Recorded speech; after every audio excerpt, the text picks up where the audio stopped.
So blow dryer is intermittently not working in either of these two outlets over here, which test good. Not working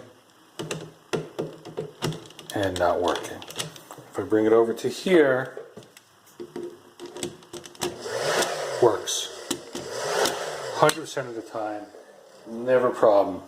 Also works fine if I bring it to another outlet in another part of the house. Alright, and the tester works fine over here, and this dealie works fine over here.